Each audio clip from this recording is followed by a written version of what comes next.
I'm Martin Tyler, and you're listening to Harry Symeou.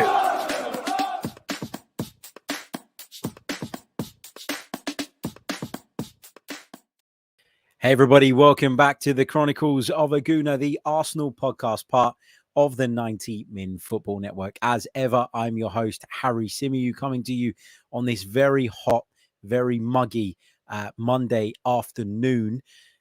Was hoping that we'd have some big news to chat about at the start of this week with regards to incomings.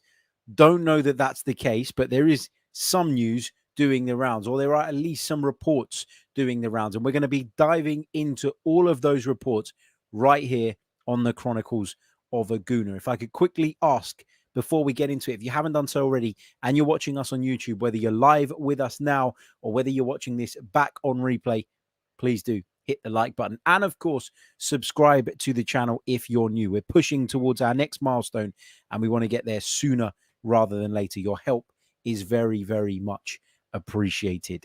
A few hellos to people in the live chat. There's plenty of you with us. Big hello to Gunner93, Chad Malone, who says cheers from Tulsa.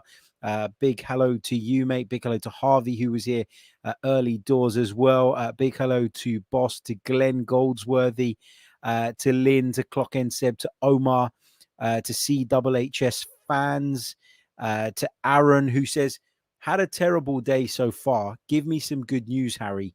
Need a pick-me-up. I wish I could give you the type of news that I know would pick every Arsenal fan up, but we don't really have that kind of concrete evidence at the moment, if you want to call it that. But wish you well, mate. I hope whatever's happened is something that can pass, and wishing you all the best, mate. And I hope your day gets better. Well, of course it's going to be better. You're watching the Chronicles of a Gooner live. What more could you want on a Monday afternoon? Let's say a big hello to Junior Gunner, who says, wish me well, Harry. COVID is killing me for the second time.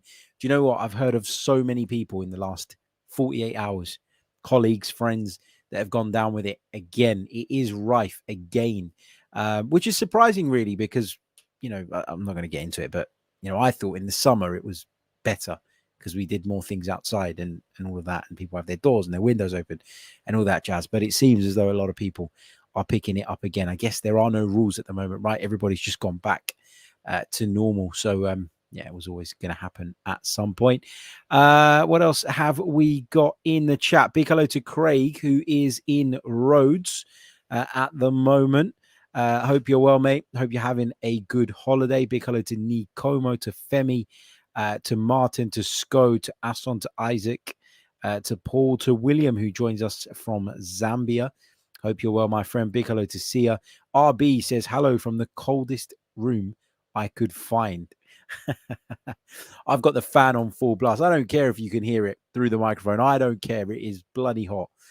It really, really is. Big hello to Paul, to Mangi, to Jimmy, who joins us from Croatia. Christian Hoover says he's just bought the Florida Cup tickets for the Chelsea match. Let's go. Good stuff. And I hope you enjoy it, mate. Big hello as well to James Steele from Bethnal Green, as well as everybody else in the live chat. Right, let's get into some of the stories. Let's get into some of the discussion. And let's start off with the talk about Alex Grimaldo. Alejandro Grimaldo is his real name, his full name, I guess. Real name. His full name. And of course, Arsenal have been linked with this player for a few days now, but those reports are starting to become more and more and more frequent. So what is the situation with Alex Grimaldo? Well, according to A Bola in Portugal, a Portuguese football, sport, media outlet, whatever you want to call them, they say that Arsenal have approached Benfica and lodged a bid of 7 million euros in order to try and bring the Spanish defender across to Emirates Stadium. Now, what I will say about this story at this point is that not a single British outlet, not a single one of the reputable sources that we normally turn to first and foremost when Arsenal stories start doing the rounds, has jumped on this. Not yet, anyway. It's been mentioned by a few of them. Charles Watts mentioned it in a video that he put out earlier today on his YouTube channel, but didn't go into it and said, look, when I get something more concrete on this, and he was referring to both this deal and the rumored one for Paqueta as well. He said, when I get something more concrete, we'll talk about this. But at this point, kind of wanted to keep his distance from a report that obviously he doesn't know anything about, and fair play. You know, I would do the same in his position. So I think when we talk about this player and we talk about the possibility and the likelihood of him ending up at Arsenal, we do have to remember that although there is a lot of noise coming out of Portugal, there isn't an awful lot coming from those who we know here in the UK have lines into the football club. So just approach this one with a little bit of caution. I'm preparing an episode. Well, I've put together an episode. I just have to sit and record it. Going into Alex Grimaldo. Who is Alex Grimaldo? And it answers some of the big questions. You know, what would he bring to the team if we were to sign him? How has his career unfolded so far? And why, I guess the question a lot of people want to know is why, if he is that good, why, if he's a good option, is he available for as little, we think, as around about 7 million euros? All those questions answered in an episode dropping tomorrow. So make sure you keep your eyes peeled for that. And you can keep across Alex Grimaldo, all his attributes, what he would bring, perhaps some of his weaknesses as well. We go into it in a lot of detail, and I'm really, really looking forward to sharing that with you all. Okay, so in a nutshell, would it be a good signing? Well, I think what you got to think about here is that, you know, Arsenal have been heavily linked with Lisandro Martinez throughout the duration of the window. And so there'll be a lot of fans out there that if Lisandro Martinez ends up at Manchester United, would be disappointed, would look at it and say that was an opportunity missed. That was an opportunity to bring in a player with incredible versatility who could play at left back, at centre back, in defensive midfield, and would add so much to this squad. But what I would say is don't compare him with Alex Grimaldo. They're not the same. In fact, they're worlds apart. They're totally different players. In Lisandro Martinez, you're talking about, as I say, a versatile player who can be a solution in a number of different positions, and who will be coming from a club where he's very much wanted, and from a club who ultimately don't really have to sell, given they've already moved on a number of players this summer and brought in some significant funds. Alex Grimaldo's situation, from what we're led to believe, is very, very different in that he isn't this versatile beast of a player that you can put in a number of positions and expect to do a very good job. He is a left back. He is a left back, pure and simply. Also, his situation in comparison to that of Lisandro Martinez with his current club is very, very different. Alex Grimaldo has reportedly fallen out with Benfica. He only has a year remaining on his contract. And so the need for Benfica to find a solution and the want on the player's side to get out is very, very different in comparison to Lisandro Martinez's situation. Now, yeah, we keep hearing that Lisandro is pushing and he wants to move to the Premier League. But the difference, as I keep saying, is the position of the clubs. You've got one club that don't need to sell, don't really want to sell. And you've got another club in Benfica with regards to Grimaldo who would be very open and actually quite interested in finding a solution to the problem that is the Spanish fullback at the moment. They want to move him out. And so this feels like a much easier deal to be done. And what this would do is allow Arsenal, I would say, to then invest bigger money in the midfield, which I think is more of a priority than bringing in a backup fullback. And if you think about what The Athletic told us about Arsenal's interest in Lisandro Martinez, they very specifically said, and they wouldn't have said this without some indication, that Arsenal view Lisandro Martinez not as a centre-back, not as a defensive midfielder, but primarily as a left-back, which suggests that they're in the market for a backup to Kieran Tierney. It suggests that they're not entirely convinced by Nuno Tavares at this stage in his career, or they've come to the conclusion that Nuno Tavares' development would be better off being done elsewhere, perhaps, you know, without the spotlight that comes with being an Arsenal player. And I think that they're looking for a solution at left back in the event that Kieran Tierney picks up an injury. And it's interesting because when you go into Grimaldo and you really kind of home in on what his qualities are, what his strengths are, there are a lot of similarities between him and Kieran Tierney, statistically as well. And as I say, on that episode tomorrow, which you'll be able to check out right here on the channel and in podcast format. We'll be talking a little bit about that and why this is a very, if it does get done, different signing to the potential signing of Lisandro Martinez. Add to that, the Ajax are getting a little bit silly in their valuation of their player now as well. And you can understand why Arsenal have decided to turn their attention elsewhere. I would rather Arsenal went out, brought in Alex Grimaldo and a specialist centre midfielder than spent 60 odd million euros, which is supposedly what Ajax are asking for now, to bring in Lisandro Martinez as a bit of a jack of all trades, master of none. So I would prefer Arsenal to do this. Now, I would have loved Lisandro Martinez. This is not Arsenal going, this is not me, I beg your pardon, going, oh, look, we're not going to get him now, so I'm going to shit on the idea of signing him. No, that's not what I'm doing. You know, I think he's a very, very good player. But I think for Arsenal, the minute it got to 60 million euros, it became a little bit crazy and a little bit silly. And I think given that Arsenal have other priorities, other needs, other wants in this transfer window, I think they're better served going out and bringing in a backup left back on the cheap, as Alex Grimaldo appears to be, and then investing much more heavily in the centre of midfield, which I believe is a much bigger priority this coming summer, or this summer that we're in. So that's my take on it. Let's touch on some of the other stories as well, and then we will go over to the chat box, of course. Interesting that today a number of Arsenal players returned to training. A number of the internationals that weren't involved in the trip to Germany have now returned to the club. The likes of Tomiyasu, Odegaard, Saka, Torreira, Xhaka, Gabriel, William Saliba, all pictured in Arsenal's training facility today. And those pictures are on Twitter and on the club's website for you to check out if you'd like to do so. So for those guys, pre-season really does begin now. Hopefully they can get up to speed ASAP.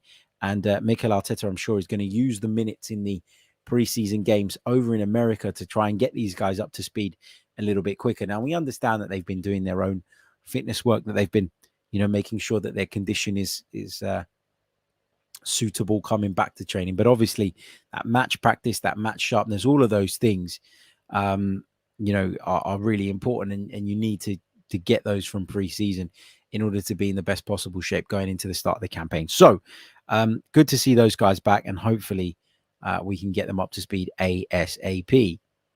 Let's talk Gabriel, the Arsenal central defender, rumoured to be a target for Juventus. We've heard that time and time again over the last few months, but Alfredo Pedula, an Italian journalist, put out a report yesterday in which he said that Juventus have now made contact over the Brazilian defender. Juventus have made an approach to Arsenal over potentially signing the Brazilian defender, and the price that Juve have in mind is 40 million euros. Now, let me just say something, Juventus, jog on. This is not going to happen. This is not going to happen. I don't believe that Arsenal have any interest at this moment in time in selling Gabriel. They invested a lot of money in him not so long ago, and he's clearly a big, big part of what Arsenal are building at the moment. If anything, it's more likely that Arsenal are going to tie him down to a new and improved contract. That's going to be way more likely, in my opinion, than Juventus coming in and taking the player. And this is where I get a little bit annoyed, because, you know, those who follow Italian football very, very closely will know that Juventus do this a lot.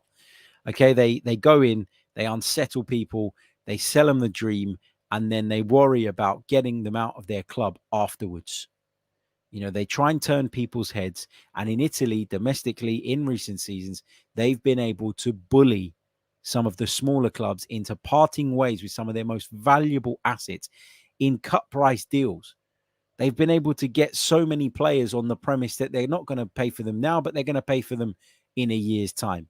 They've been able to snap up people just ahead of them becoming free agents by paying silly signing on fees and giving them wages that they then end up 2 years down the line scrambling around to try and get off of their wage bill. Aaron Ramsey being a great example of that, to link it back to Arsenal. So hands off, Juve. You're not getting him. And you're not going to be able to bully a club like Arsenal into selling one of their most prized assets, one of their most important players, for 40 million euros. If that's what you've got in mind, jog on. Honestly, we are not a Serie A club. And I don't mean that in a negative way. I love Syria. For me, it's probably my favorite league in the world, even probably above the Premier League. It just doesn't have Arsenal in it. That's the only problem. But what I would say is, you know, you might have got it your way. You might have kind of built this reputation of being untouchables and almost godlike in your own league, whereby you can go and pluck out all the talent from wherever you want. But the gulf in financial muscle between those in Serie A, and I always talk about this, and the Premier League is just so huge that there's not a chance that they'll be able to afford to put the type of money on the table that we, that we will be tempted by, that we would buy at. And so, yeah, that's where I'm at.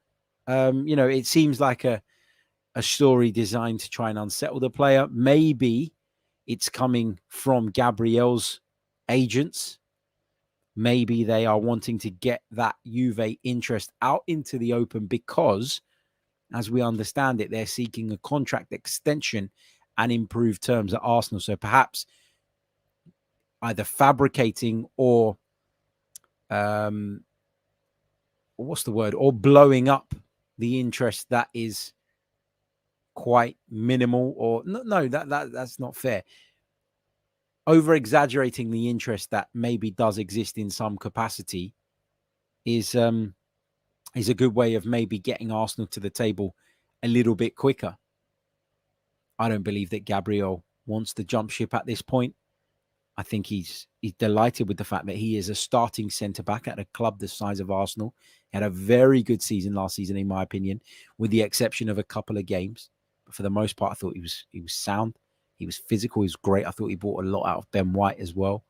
And I thought as that partnership developed over the course of the season, Arsenal looked very, very good. The problem was when they weren't available. The problem was when we had no fullbacks. And the problem was when we had to start tinkering things about at the back. But for the most part, those two were brilliant. And, now they've got William Saliba to challenge them as well.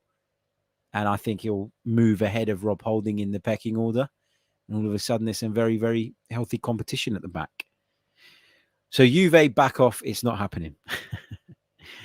Elsewhere, just wanted to touch on some of the rumours that Martin Ødegaard is going to be named as the club's new captain in the not too distant future.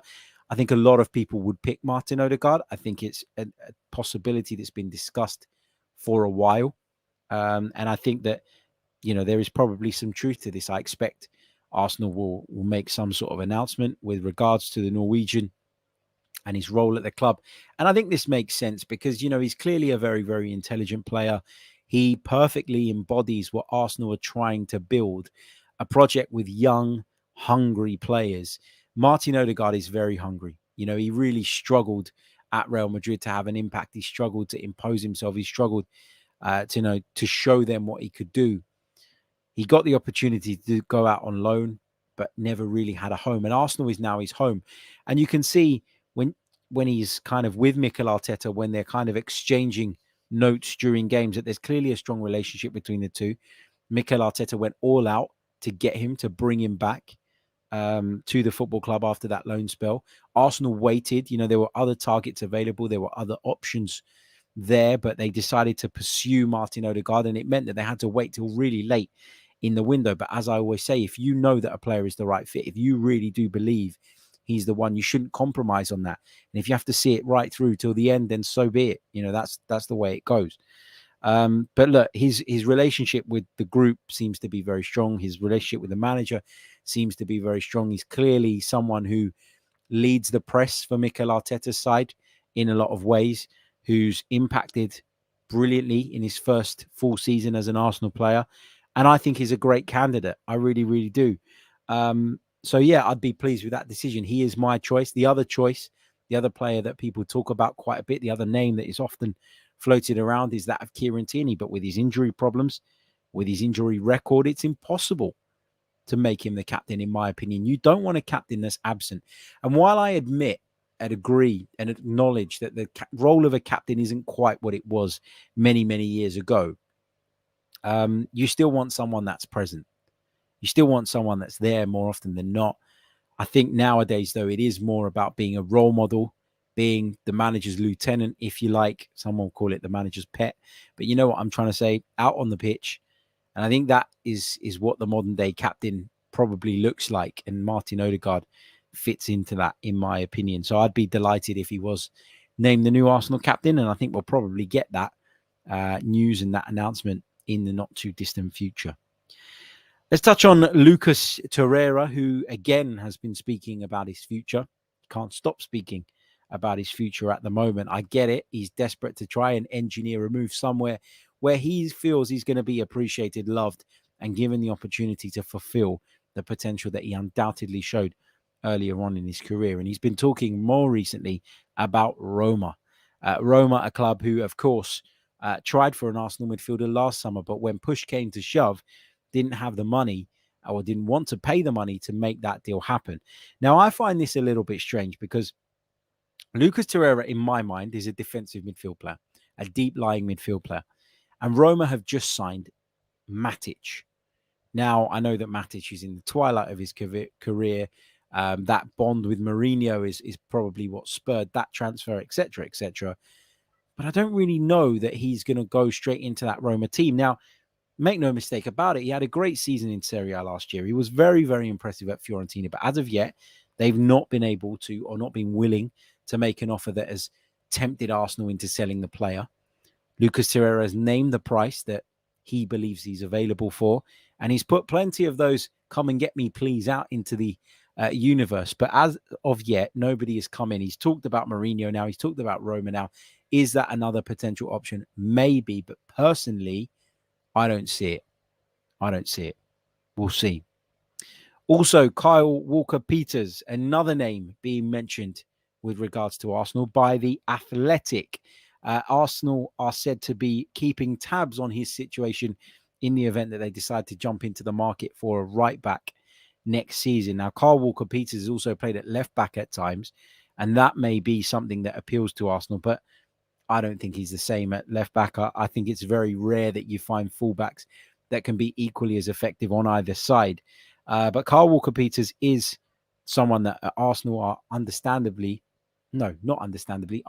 to have an interest in. That's according to The Athletic. Now, they didn't make a big song and dance about this. There wasn't a massive report about it. So if you're searching, you might not find it. But there was a piece about Kyle Walker-Peters in which Arsenal were mentioned among a number of other clubs that are said to be keeping an eye on him. What else have we got? Lucas Paqueta, a player that we talked about yesterday, a player that Arsenal are being linked with. Well, we're hearing that Arsenal's interest in the player is legit. It is real. But again, no official bid has been made of yet. Is this another smokescreen, or is this the player that Arsenal are seemingly prioritizing ahead of Lucas Torreira? Who knows? We're going to have to wait and see.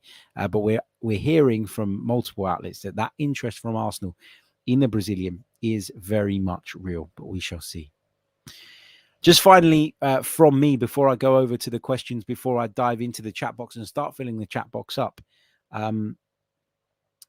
this is the final week to enter our shirt giveaway. Now, we are giving away 3 home shirts, 1 to our group of members and 2 to the wider subscribership. If you want to enter, you need to go over to Twitter at Chronicles_AFC. Follow the instructions in the pin tweet. Alternatively, if you don't have Twitter, and I know there are some of you that don't, you can email me. The address is chroniclesafc@gmail.com, and I will enter your name into the draw. Now, I've been getting loads and loads and loads of emails, and I'm slowly working my way through replying to them. So if I haven't replied yet, please don't take it personally. I'm just trying to get through them at every opportunity, and at the moment, it's not really happening as quickly as I'd like it to. But I have 100% received all of your submissions, and all of your names will definitely be going into the draw. So don't stress about that. Thank you as well for some of the kind words that you guys have been dropping in the emails as well. I don't know if you're trying to get me to pick you. If that's the tactic, that's the ploy. But I appreciate it nonetheless. Flattery will get you everywhere, as they say. Just quickly as well, some news that I read earlier on today. Mesut Ozil contract terminated again by Fenerbahce. His relationship with that club is done and dusted.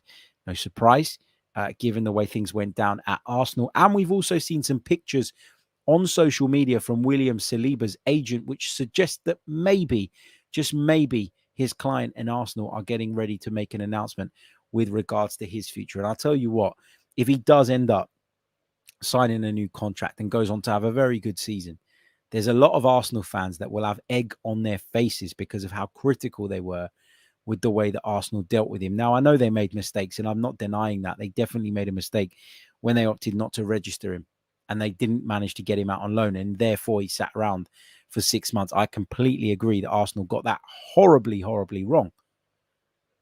But if he comes back and impresses and signs a new contract with the club, I think the loan move will be looked back on as a stroke of genius. It would be looked back on as the loan move that turned him from a boy into a man, and the one that gives us a much better centre-back than the one that we initially loaned out. So let's see how that goes for sure. Okay, right, let's take some of your questions and thoughts from the chat box. Avik says, do you think Tavares will be loaned out or sold this window? I think that if we get a left back in, there's a good chance that he'll be loaned out. I don't think he'll be sold. I don't think Arsenal look at Nuno Tavares as a lost cause. I really do think that they still believe that there's something he can bring to the table. They still believe that there's a player in there, and they still believe that they can extract that. But maybe the next phase of his development needs to happen outside of the Arsenal spotlight, outside of the Arsenal sphere, somewhere where he's going to be under less scrutiny and where he can rebuild his confidence. That I think at times it looked like he lost in the second half of last season. Let's go over to this one from Peter Capelli, who says, my buddy is getting married in Canterbury on December the 2nd. And I'm flying in for it. Should I tell him to move the wedding to a weekend that isn't in the middle of the World Cup? My experience of social events during World Cups is bad. I mean, I've been to so many weddings, or no, let me rephrase that. I've been invited to so many weddings that I chose not to attend because of sporting events going on that day. I also have attended weddings where sporting events have been going on only to see all of the guests literally sitting with their smartphones and iPads around the table watching the game. And I just think that that just spoils your day. If I were getting, like, I remember when I was booking my wedding, right? We booked it for June the, I want to say June the 3rd. Initially, we left from the venue. It was all done. The paperwork was signed, the deposit paid, everything. And I got in the car to drive home. And I remember turning around to the missus and saying, something doesn't sit right with me about that date. There's just something that isn't right about that date, and it's going to bug me. So I sat there as I was driving home all the way thinking about it. What could it be? And when I got home, bear in mind this was 2 years in advance, I Googled the Champions League final date, and it was that weekend. And I decided that, okay, Arsenal weren't going to be in it, but whatever happened, particularly if there was an English club in it, the majority of my guests, and I know my mates and I know my family, would have been sitting around the table on their phones rather than enjoying the day that I've worked my absolute bollocks off to pay for. So, yeah, for me, it's a no-go, but, you know, each to their own. Big shout out to David Keith, who says, hi, Harry. Seriously, I love your show. Thank you, mate. He says, if the rumors about Partey are correct, then we need two midfielders, and I would stick with Torreira and sign Tielemans. Again, look, I don't know that any of that talk is correct, and I don't want to be drawn into it really, because I think it's so dangerous to speculate about a subject as serious when we actually know nothing. I don't think Torreira stays. I don't think there's any way back for Lucas Torreira at Arsenal, not necessarily from Arsenal's point of view. I think that if they had to keep hold and if they had to use him, I think they would. I don't think there'd be a problem there, really. But I think too much has happened. I think the noises that Lucas Torreira makes kind of go against what Mikel Arteta said about people that want to be on board and the need to kind of stick with those people and help those people, etc., etc., and ultimately focus on those people. So, yeah, I don't see it, mate. I don't see a world in which Lucas Torreira is a priority. See him being a squad player, see him backfilling positions in our desperate need. But I do think there's a want and a will and a desire from all parties to get that deal done and get him out of the club ASAP. Okay, let's move on. Where was I in the chat? I've lost track of where I was in the chat. I hate when that happens. What else have we got? I'm going to pick out a few random ones. So apologies if I do miss some of your questions. I think it was Lynn who said, who do I think is going to be the mystery signing this summer? Honestly, I don't know. And that's why they're a mystery. We've seen Arsenal already move very, very quietly under the radar to do the Fabio Vieira deal. And you can't rule anything out at this moment in time. What else have we got? Lots of you agreeing with me on the Odegaard captaincy thing. I think it makes a lot of sense personally, but it is what it is. Here we go. Sooty FM says, why is it with every player we are interested in or bid for that United and Newcastle are looking at them too? Are there no other players teams can go for, or are they letting us do all the research for them? It's probably an element of that. It's probably an element of them almost letting Arsenal go first in terms of making that approach and getting an understanding of, what it's going to take to get that deal done. And then that putting them in a better position or a position of knowledge from which they can negotiate themselves. I think there are loads of players out there. And I actually think, as I've said repeatedly, that there are players out there that Arsenal are really interested in, really looking hard at, that we just haven't heard the names yet.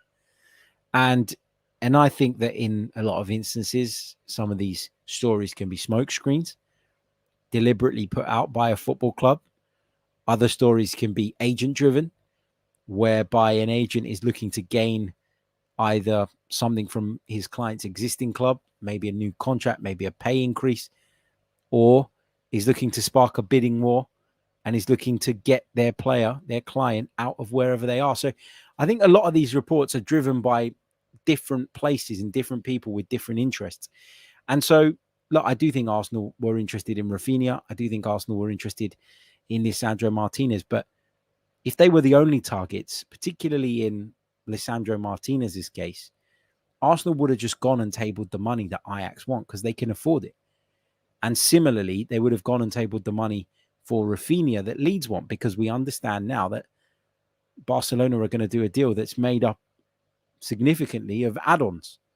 So I think that Arsenal are out there doing their business, doing it quietly, and trying to get things done under the radar, and so that we don't have this problem of bidding wars, etc., moving forward. Stanky J says, what's worse, Arsenal fans claiming something is done and creating videos about either a transfer or a new captain, or people claiming Arteta needs to go because we go 2-0 down in a preseason friendly? I'm tired. There's always going to be people that overreact to certain situations. I think that what we face as content creators, as podcasters, as people who work in the football media space, whether that be fan media or traditional, and I can say this because I work in both. I've got that experience in both now. The challenge that people in this industry face is that during the summer, they need to find stuff to talk about. And I think it makes for good content. I look at the viewing figures on this YouTube channel in the last month when the transfer talk has really been at its highest, or it's really been at its peak. And I would say that they've doubled in that time. So there's clearly an appetite and an interest in this type of content. But I think as a consumer, you've just got to be careful that you don't take everything as gospel. You understand that we are discussing reports from other people, not making things up ourselves. And we're sharing our views and our thoughts and our opinions on them. I think that's different to trying to get ahead of the curve and pretending that you know something when you don't. And I don't like that. I disagree with that. So, yeah, I think that obviously, as long as you condition yourself to understand exactly what the content is that you're consuming, then I don't really see that as a massive issue. As for people who were losing their heads because we were 2-0 down in a preseason friendly, well, I think they need to give themselves a good wobble because, there's a problem there for sure. Let's take this one from Jake Renke. Boris Johnson has resigned. Are you going to put your name forward for the Tory leadership? You would be a great politician. I'm not a Tory, man. So no. No, I don't have any interest in politics. Like, I've got a passing interest. When something big happens, I watch the news for a bit, try and read up what I can, but I'm not a big politics person, if I'm being honest. Don't know enough about it to be completely nailed to one party or the other. So yeah, I'll stay away from that. Wandering Minstrel says, hi Harry, can you confirm J-Lo may be joining you as a surprise guest on the Chronicles before the season kicks off? Ari, Juve, they can't pick enough olives to afford Gabby. Ciao, ciao, Juve. Nice try. The first part of your comment, can I confirm J-Lo? Mate, if J-Lo was to come round for the afternoon, I can tell you I would not be sitting in front of my laptop and in front of a camera chatting to you guys. I'm not saying I'd be able to do anything else either, but I'd certainly be trying my A game. Oh, man. The J-Lo joke, it never dies. Godwin Adejo says, do you think we will go for both Paqueta and Tielemans? I don't. I think if that was the case, I think we'd have already moved for Tielemans. I feel like Arsenal feel like there's something that they'd prefer to do ahead of signing Yuri Tielemans. We don't know what that is. Is it Paqueta? Don't know. Is that a smokescreen? Don't know. That's the honest answer. It's really, really difficult to work it out. Sweet Munchkin says, do you disagree with Tom Canton that we should go for N'Golo Kante? Has Tom Canton said that? I don't know. But I would disagree with that if that is what he said. I don't know that it is, but if it is, I'll take your word for it. I'm not interested in bringing in more Chelsea rejects that are going to just be a massive drain on our wage bill. I'm just not interested in the slightest. I like N'Golo Kante. He's a fantastic player, but my God, his best years are behind him. And it just completely goes against what we're trying to build here. So no, I don't want him. I understand you need the blend of experience, but he's had a lot of injury problems as well. And you just feel like with him and Thomas Partey, you just end up with the treatment table being getting more action than the center of midfield. That's how I see it anyway. But yeah, let's move on and see what you guys are saying. O'Malley says, how much money do you think we can recoup from sales this window? Well, let's quickly try and work this out. If we think about the players that we're going to move on, potentially, we're talking Leno, we're talking Bellerin, we're talking Torreira, we're talking Maitland-Niles, probably Pablo Mari. Does Reece Nelson fall into that category? Let's put him in there for the sake of shits and giggles. So if I'm talking about those 6 players, I think Leno probably bring you about £10 million. We understand that's roughly what the discussion is at with Fulham at the moment. It looks as though that might happen. Bellerin, be surprised if we got 8 million for him, but let's put 8 million as a best case scenario. Lucas Torreira, 10 million tops. Maitland-Niles, again, contract situation, 10 million. Pablo Mari, 5 million for me. Reece Nelson, probably about 5 as well. So you're talking 10, 20, 30, 40, 48 million by my calculation. I think that's around about what Arsenal get. Unless someone like Everton comes in and says, we're going to give you £35 million for this season's equivalent of Alex Iwobi, which I don't see happening. I just think that the market is really difficult at the moment. I think a lot of the players that we're talking about, particularly Bellerin, Turin, they know Bellerin and Torreira, they know where they want to be. They know where they want to go. That they're going to probably wait for those deals to happen, which means our options are limited with regards to the teams that we can sell to, because ultimately the players got to agree as well. And in the cases of those two, particularly when you're talking about clubs abroad, Pablo Mari as well, probably going to go Italy, most likely. Talking about clubs that don't have an awful lot of money to spend and that are probably going to wait till the end of the window to try and get as much as they possibly can in terms of value for money. Nikomo says, hi, Harry, do you think a single specialist midfielder is enough for the season? I think we need 2, a centre midfielder and a central defensive midfielder. We need the drop-off for Partey to not be as bad as it is now. I completely agree with that. But I would say that I think Arsenal have plans for Lokonga this season. I think he'll be involved. So I think there's probably a balance to be towed between bringing in what we need, but also not blocking the development or blocking his path. I think, it depends as well on what Fabio Vieira is seen as being. I've said to you guys that I don't think he'll start in the middle of the pitch. In his early Arsenal days, I think he'll probably be used in slightly different areas, probably from the right, maybe from the left at times, to kind of bed himself in, because I don't know physically that he's quite ready. But I think if we got one top-class specialist midfielder, I'd prefer that than trying to spread ourselves too thin across two positions and ending up with two average players. I think they're transformative players, and I think we should be looking to do that if possible. But that's my view. What else have we got?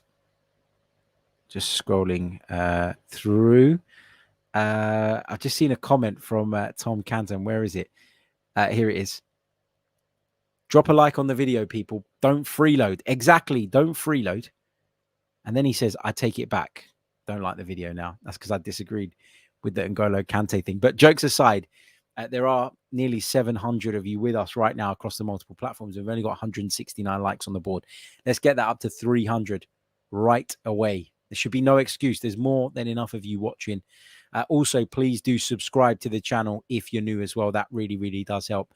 And we'd love to have you. If you'd like to become a member as well, support the channel, support me in the quest to deliver you daily Arsenal content, then you can do so by clicking the link in the description. We've had a few more of you sign up over the last few days, which was amazing. So thank you so much for that. What else have we got? Big hello to Angel Hernandez, who says, new to your channel, great content. Thank you. Question, would you consider Zielinski and Lozano from Napoli? Not players I really thought about in the past as potentially coming to Arsenal. I like them as individuals, but are they cut out for the Premier League? I don't know.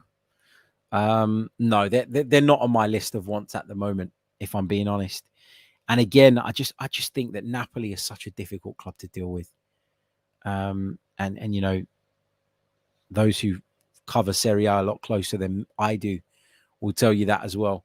Really difficult owner, really difficult club to deal with. If they don't want to let someone go, they normally dig their heels in. And I just don't really want to get drawn into these long lasting sagas that we keep coming across every single summer, where the name is mentioned right at the start of the summer and we either never sign them at all or we do it right at the back end of the window. I just can't take it anymore. It drives me crazy.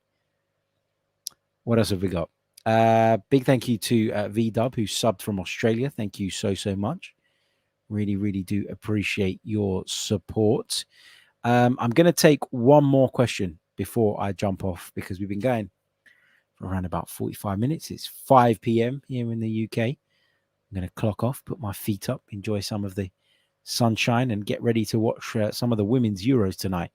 Looking forward to watching England against Norway. That should be a cracking game.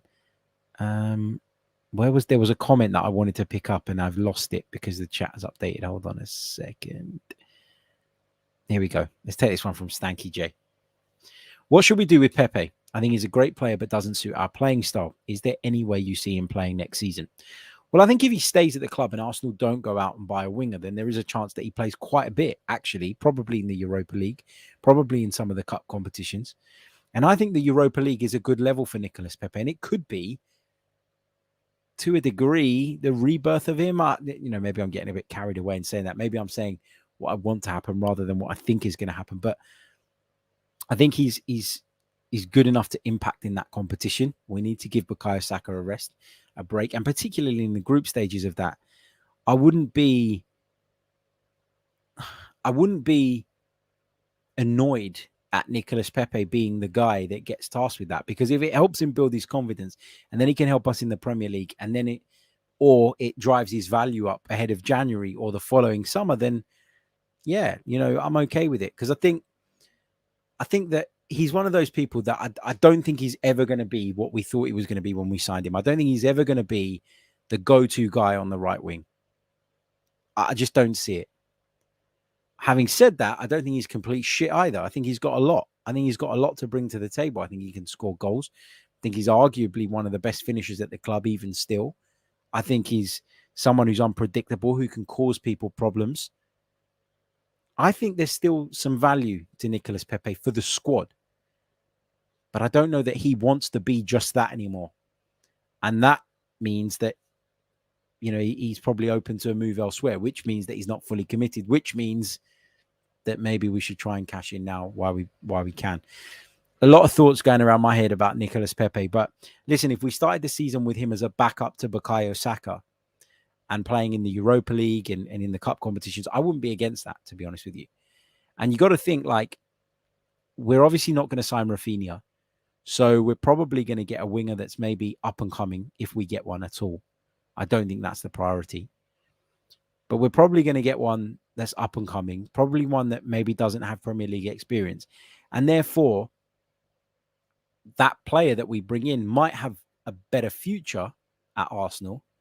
But right now, in the here and now, probably isn't going to be a much better player than Nicolas Pepe, if that makes sense.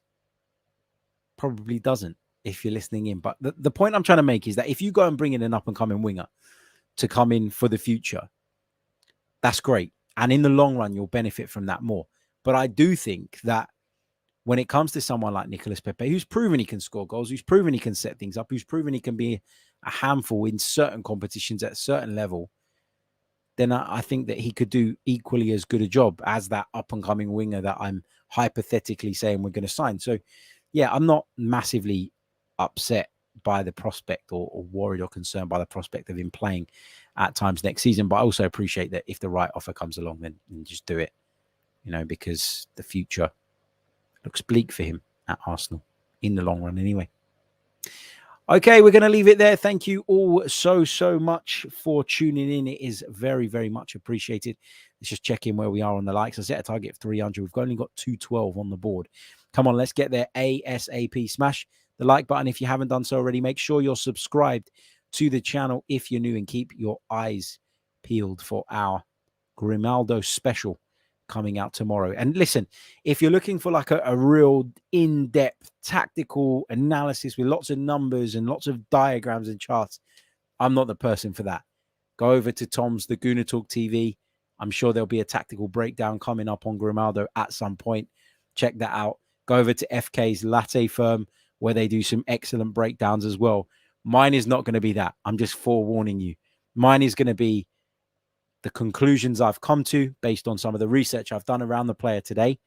I'm going to be sharing some stats and facts to back up my points and you know, hopefully enhance my arguments. But I'm going to be looking at the player from my eyes, and it's not going to be 100% statistically based. It's going to be based on the eye test for me. It's going to be based on my opinions as well. So it will be very much my thoughts on Alex Grimaldo, as opposed to a load of stats or in-depth diagrams, which there are people out there that do a much better job of that. But anyway, I'll catch you all very, very soon. Until next time, take care of yourselves. Enjoy the sunshine, and we'll be back very soon with more. Goodbye. I'm Martin Tyler, and you're listening to Harry Symeou.